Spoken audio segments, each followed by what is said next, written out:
Hello and welcome to my YouTube channel. In previous video tutorial, we have started gram-positive cocci, and we discussed that there are two genera in this phyla of gram-positive bacteria. One was Staphylococci and the other was we discussed Streptococci. So हमने Staphylococci को start किया हुआ था. We started Staphylococci और हमने उसका कुछ portion पढ़ लिया था, कौन कौन से डिजीज काज करते हैं, कैसे वो कौन कौन से उसके प्रॉपर्टीज है, कैसे हम उसको स्ट्रेप्टोकोक्साई से डिफरेंशिएट करेंगे. We have already discussed that. अब हम नेक्स्ट स्टेप पे आते हैं, transmission. I mean, how these microorganism transmits. There should be a medium for transmission. If generally there should be a medium of transmission for microorganism to transmit from one host to another host. लेकिन यहाँ पे स्टेफाइलोकोक्साई के condition में transmission जो है mostly through direct contact होता है, क्योंकि staphylococci is a normal flora of our body. Mostly हमारे बॉडी का क्या है, नॉर्मल फ्लोरा है. So if it transmit from one host to another host, so may be through direct contact और through respiratory aerosol, ठीक है, इसके थ्रू ये ट्रांसमिट हो सकते हैं. Next is pathogenesis of the staphylococci. Staphylococci consists of three species: Staphylococcus aureus, Staphylococcus epidermidis and Staphylococcus saprophyticus. अब इनमें से जो ये दो है, epidermidis and saprophyticus, it causes localized infection. Mean here are body cells. For example, this is your body, any cell of the body. For example, skin cells. So the microorganism will attack on these cells. Will attack and on these cells and will cause infection and will cause necrosis, localized necrosis in that cells. लेकिन on the other hand, जो Staphylococcus aureus है, it has the capability to cause localized infection as well as produce some toxins and some enzymes which causes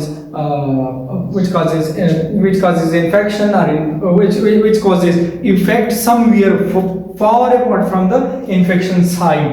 ठीक है. So जो toxin हमारे पास staphylococcus aureus में produce होते हैं, सबसे पहले कौन से हैं, एंटीरोटॉक्सिन.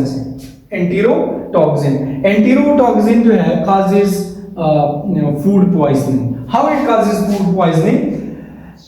When it enters into the GI tract, either bacteria or either toxin in the food, जो कि heat labile है, toxin of the this enterotoxin of the Staphylococcus aureus is heat stable. वो heat labile नहीं है. जितना भी हम heat दें उसको, it cannot be degraded. Either bacteria or either toxin enters into a GI tract through food, contaminated food. तो जैसे वो GI ट्रैक्ट में पहुंच जाते हैं, so jejunal cells में enters into jejunal cells जो स्मॉल इंटेस्टाइन का जो पोर्शन है, jejunum, उन सेल्स में पहुंच जाता है. so it activates two cells, macrophages and T cells और macrophages को ये एक्टिवेट कर देते हैं, और वहां से macrophages से it produce interleukin 1 और T सेल से क्या प्रोड्यूस करेगा, इंटरल्यूकिन 2 प्रोड्यूस करेगा. सो जैसे इंटरल्यूकिन 1 एंड इंटरल्यूकिन 2 प्रोड्यूस हो जाते हैं, इंटरल्यूकिन 1 एंड इंटरल्यूकिन 2 प्रोड्यूस हो जाते हैं, it stimulates, it enters into the blood stream. ये कहां पे चले जाते हैं, ब्लड स्ट्रीम में, and stimulates the medulla oblongata of the brain. और वहां पे कौन सा specific centre, what is that centre, vomiting centre को स्टिमुलेट कर देता है एंड देन कॉजेस वोमिटिंग. जैसे वोमिटिंग सेंटर स्टिमुलेट हो जाता है एंड द मेडुला ऑब्लांगेटा, ठीक है, तो वो और chemo receptor in the medulla oblongata जैसे वो स्टिमुलेट हो जाते हैं, व्हाट हैपेंस, द पर्सन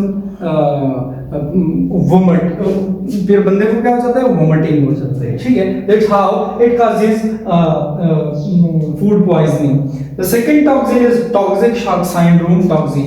अब यहाँ पे टॉक्सिक शॉक सिंड्रोम टॉक्सिन और जो एंटीरोटॉक्सिन है, इसका mechanism of action is round about same.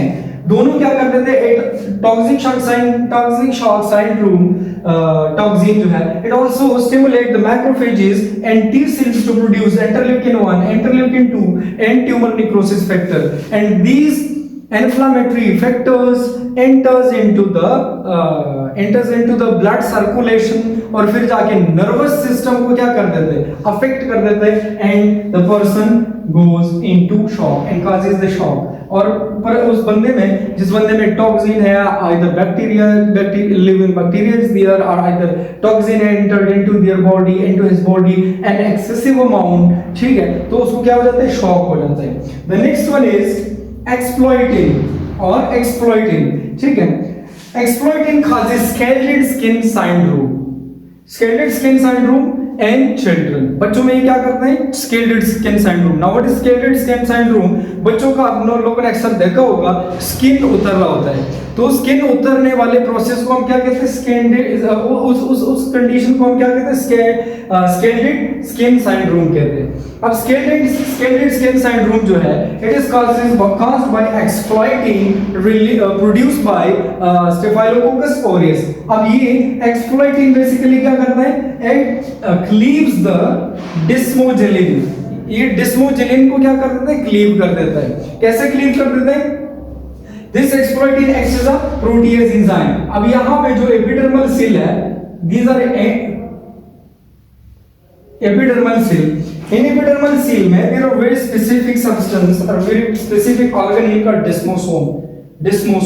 अब ये डिस्मोसोम क्या कर देते हैं, प्रोड्यूस डिस्मोजेलिन एंड कॉस्मोजेलिन, वेरी स्पेसिफिक प्रोटीन जो क्या कर देते हैं, आपके एपिडर्मल सेल के दरमियान इंटीग्रिटी को मेंटेन रखते हैं, maintain the integrity of epidermal cells. और कहां प्रोड्यूस होते हैं, डिस्मोसोम में, which is produce डिस्मोजेलिन।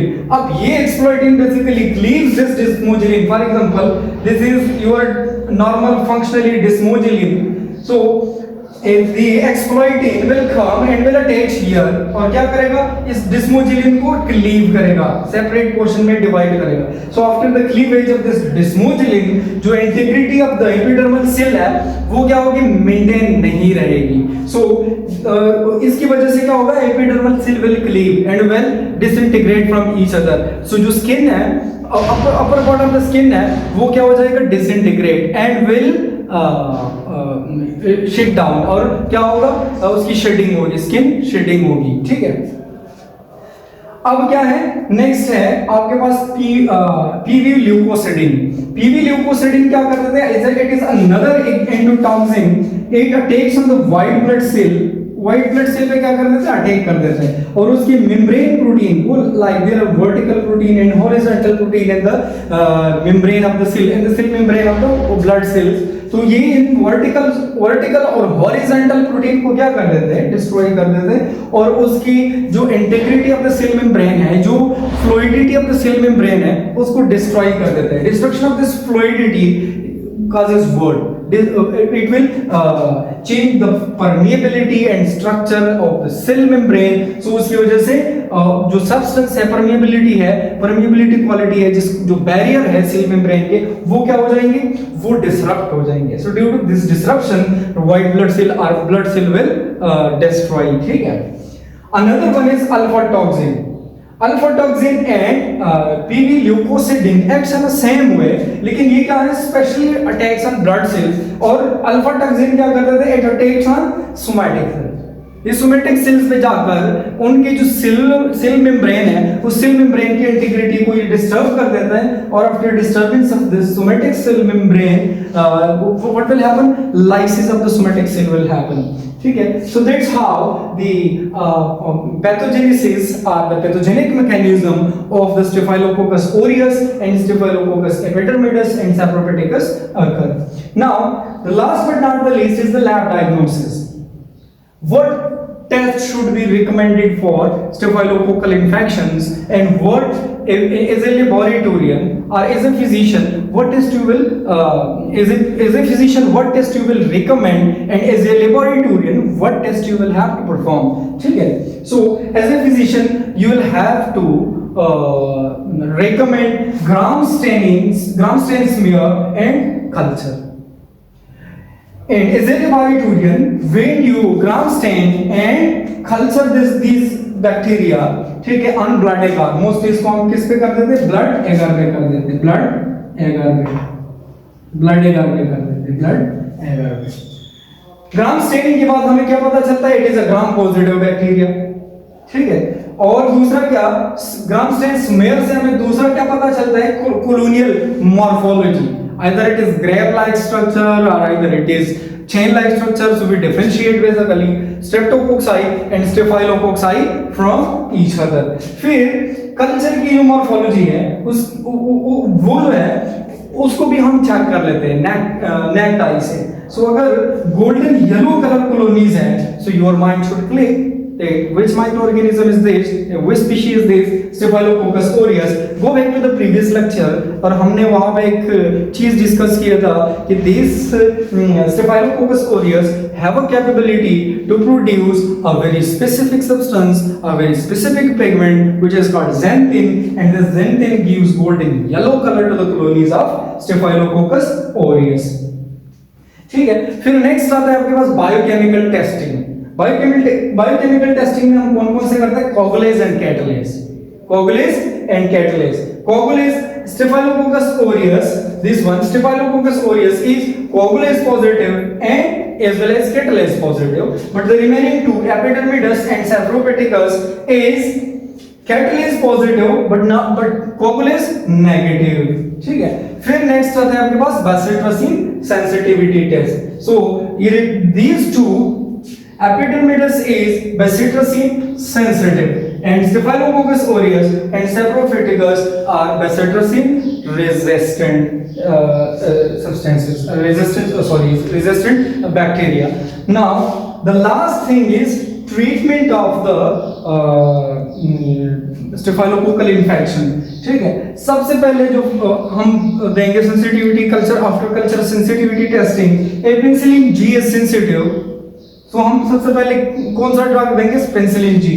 If this is resistant, so what we will give, nafcillin, क्या देंगे, नेफिसिलिन, ठीक है।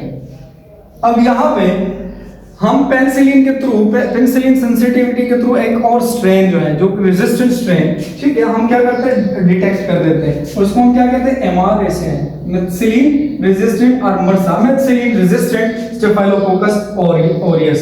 अगर ये पेनिसिलिन रेजिस्टेंट है, स्टेफाइलोकोकस ऑरियस स्ट्रेन है, और पेनिसिलिन जी रेजिस्टेंट है, मेथिसिलिन रेजिस्टेंट है, तो उसके थ्रू उसको हम क्या कहते हैं, फिर एमआरए से कहते हैं और मरसा कहते हैं।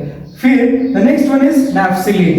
if the staphylococcal aureus जो है, स्ट्रेन जो है, स्पीशीज जो है, if it is resistant to नेफिसिलिन, then we call it NRSA or NRSA, ठीक है, नेफिसिलिन रेजिस्टेंट स्टेफाइलोकोकस ऑरियस। अगर इन दोनों को रेजिस्टेंट है, then we use different drug like linezolid, aminoglycosides, rifampin and vancomycin। Vancomycin is the ultimate source of treatment for staphylococcus infection, ठीक है। But here are still recently some strains of Staphylococcus aureus have been detected which are vancomycin resistant। it is an alarming thing, ठीक है, क्योंकि जो आखिरी source of antibiotic to treat staphylococcal aureus infection was vancomycin। Now there are very specific strain which are resistant to vancomycin, and such strain are called Versa strain, VRSA, vancomycin resistant Staphylococcus aureus strain, ठीक है। and this is very alarming thing, ठीक है, it mean this is a super bug, no antibiotic is able to treat this, ठीक है। so this was all about the staphylococcal aureal infections। इसमें हमने जो सारा कुछ पढ़ लिया इसका मोस्टली, ठीक है, we covered mostly the clinical and pathogenic and as well as the lab diagnostic procedures and treatment procedures and treatment कौन-कौन से ट्रीटमेंट मैनेजमेंट वो हमने मोस्टली पढ़ लिए, ठीक है। so that was today lecture। thank you very much, hope you enjoyed the lecture। subscribe to our channel if you enjoyed the video।